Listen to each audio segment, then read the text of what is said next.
नमस्कार दोस्तों, उम्मीद करती हूँ आप सभी स्वस्थ होंगे। आज हम प्रश्नोत्तरी संख्या 3 पर विचार करेंगे। अभी तक 2 प्रश्नोत्तरियाँ हो चुकी हैं। इस प्रश्नोत्तरी में विगत वर्षों के प्रश्न लिए गए हैं और कुछ नए प्रश्नों का भी समाहार किया गया है। उम्मीद करती हूँ आप सभी को पसंद आएंगे और आपके आने वाले एग्ज़ामों में भी हेल्प करेंगे। प्रश्न संख्या 1 है, पुरस्कार कहानी किसकी रचना है? विकल्प है जयशंकर प्रसाद, दूसरा विकल्प है सुदर्शन की, तीसरा विकल्प है विश्वंभर नाथ उपाध्याय की और चौथा है प्रेमचंद की। इसका सही जवाब है जयशंकर प्रसाद की रचना है। पुरस्कार जयशंकर प्रसाद की रचना है। अगला प्रश्न है, प्रखर साम्यवादी आलोचक हैं।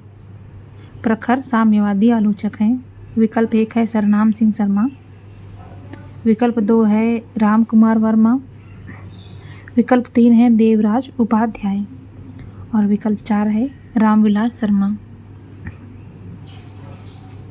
इसका सही जवाब है रामविलास शर्मा। अगला प्रश्न है, यशपाल के उपन्यास झूठा सच की लोकप्रियता का क्या कारण है? यशपाल के उपन्यास झूठा सच की लोकप्रियता का क्या कारण है? विकल्प 1 है उसमें झूठ को सच के रूप में दिखाया गया है, विकल्प 2 है उसमें भारतीय विभाजन की वेदना की यथार्थ प्रस्तुति है, विकल्प 3 है उसमें मनुष्यता को हारते हुए दिखाया गया है, विकल्प 4 है उसमें रचनाकार कुछ भी अपनी ओर से नहीं कहता है। इसका सही जवाब है उसमें भारतीय विभाजन की वेदना की यथार्थ प्रस्तुति है, विकल्प नंबर 2। अगला प्रश्न है, क्या भूलूं क्या याद करूं कृति के रचनाकार हैं? क्या भूलूं क्या याद करूं कृति के रचनाकार हैं? विकल्प 1 है हरिवंश राय बच्चन, विकल्प 2 है अंबिका दत्त, विकल्प 3 है महात्मा गांधी, विकल्प 4 है स्वामी दयानंद। इसका सही जवाब है हरिवंश राय बच्चन।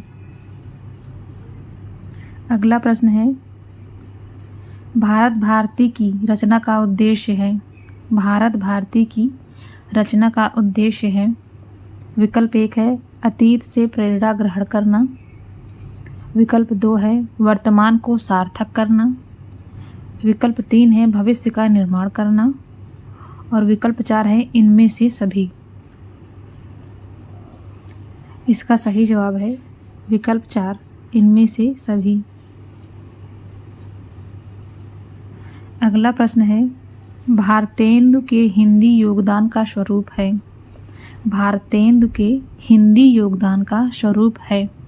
विकल्प 1 है स्वयं रचनाएं लिखकर, विकल्प 2 है समाचार पत्र निकालकर, विकल्प 3 है भारतेंदु मंडल का गठन करके और विकल्प 4 है इनमें सभी साधनों के माध्यम से।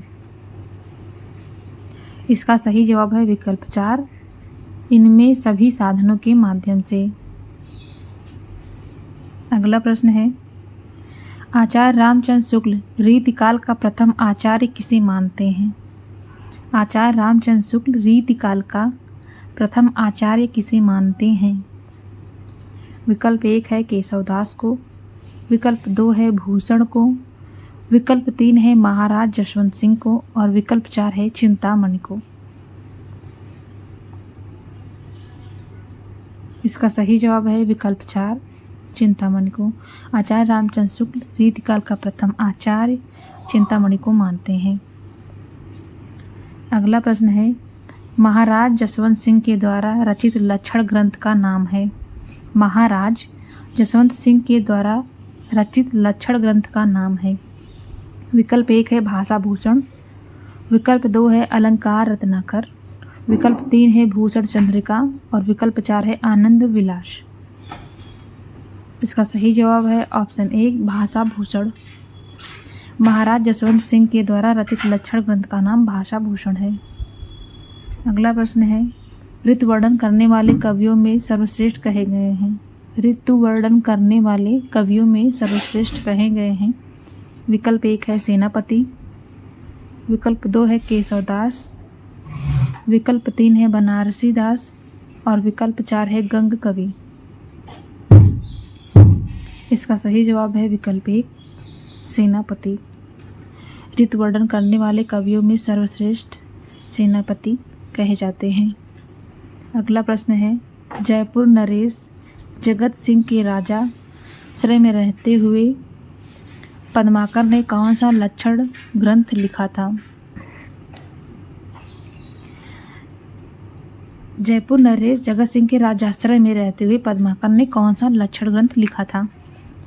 विकल्प 1 है जगत विनोद, विकल्प 2 है राम रसायन, विकल्प 3 है हिम्मत बहादुर बिरुदावली, विकल्प 4 है प्रबोध पचासा।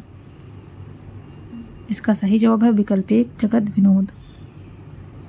अगला प्रश्न है रामचंद्र शुक्ल ने पद्माकर की भावमूर्त विधायिनी कल्पना की प्रशंसा क्यों की है। विकल्प 1 है भाषा की ललित पदावली के कारण, विकल्प 2 है लाक्षणिक शब्दों की छटा के कारण, विकल्प 3 है सुंदर कोमल भाव तरंग के कारण, विकल्प 4 है इन तीनों गुणों से युक्त शैली के कारण। इसका सही जवाब है ऑप्शन नंबर 4 इन तीनों गुणों से युक्त शैली के कारण। अगला प्रश्न है अली कली ही सौ बंधियो आगे कौन हवाल उक्ति में कवि बिहारी का कौन सा रूप प्रकट हुआ है। विकल्प 1 है दार्शनिक रूप, विकल्प 2 है प्रवचनकर्ता रूप, विकल्प 3 है उद्बोधन रूप, विकल्प 4 है नीतिकार रूप। इसका सही जवाब है विकल्प 3 उद्बोधन रूप। अगला प्रश्न है किशनगढ़ के भक्त कवि महाराज सावंत सिंह साहित्य के क्षेत्र में किस नाम से जाने जाते हैं। किशनगढ़ के भक्त कवि महाराज सावंत सिंह साहित्य के क्षेत्र में किस नाम से जाने जाते हैं। विकल्प 1 है भक्त शिरोमणि, विकल्प 2 है दासानुदास, विकल्प 3 है नागरी दास, विकल्प 4 है राठौड़ वंशावतंस। इसका सही जवाब है विकल्प 3 नागरी दास। अगला हिंदी को आर्य भाषा कहकर प्रयोग और प्रचार का विषय बनाने वाले थे। विकल्प 1 है प्रताप नारायण मिश्र, विकल्प 2 है बालकृष्ण भट्ट, विकल्प 3 है महर्षि दयानंद सरस्वती, विकल्प 4 है गिरधर दास। इसका सही जवाब है विकल्प 3 महर्षि दयानंद सरस्वती। अगला प्रश्न है हिंदी भाषा के परमार्जित रूप को निर्धारित करने वाली पत्रिका का नाम है। विकल्प 1 है सरस्वती मासिक, विकल्प 2 है हिंदी प्रदीप, विकल्प 3 है धर्म दिवाकर, विकल्प 4 है काशी पत्रिका। इसका सही जवाब है विकल्प 1 मासिक पत्रिका, सरस्वती मासिक पत्रिका। अगला प्रश्न है गोदान उपन्यास को गद्य में प्रस्तुत महाकाव्य कहा जाता है क्योंकि उसमें विकल्प 1 है भारतीय जनजीवन का यथार्थ चित्रण है, विकल्प 2 है सामान्य आदमी की अच्छाइयों का विवेचन है, विकल्प 3 है सामाजिक संस्कारों का सूक्ष्म अभिनिवेश है, विकल्प 4 है इनमें से सभी। इसका सही जवाब है विकल्प नंबर 4 इनमें से सभी। अगला प्रश्न है हरिऔधकृत उस महाकाव्य का नाम लिखिए जिनमें संस्कृत शब्दों का प्रयोग हुआ है। हरिऔधकृत उस महाकाव्य का नाम लिखिए जिसमें संस्कृत छंदों का प्रयोग हुआ है। विकल्प 1 है प्रिय प्रवास, विकल्प 2 है वैदेही वनवास, विकल्प 3 है उद्धव शतक, विकल्प 4 है चौखे चौपदे। इसका सही जवाब है ऑप्शन 1 प्रिय प्रवास। अगला प्रश्न है हिमाद्रि तुंग श्रृंग से प्रबुद्ध शुद्ध भारती स्वयं प्रभा सुमज्ज्वला स्वतंत्रता पुकारती। यह प्रायण गीत कहाँ से लिया गया है? विकल्प 1 है ध्रुव स्वामिनी से, विकल्प 2 है स्कंदगुप्त से, विकल्प 3 है चंद्रगुप्त से, विकल्प 4 है विशाख से। इसका सही जवाब है विकल्प 3 चंद्रगुप्त से।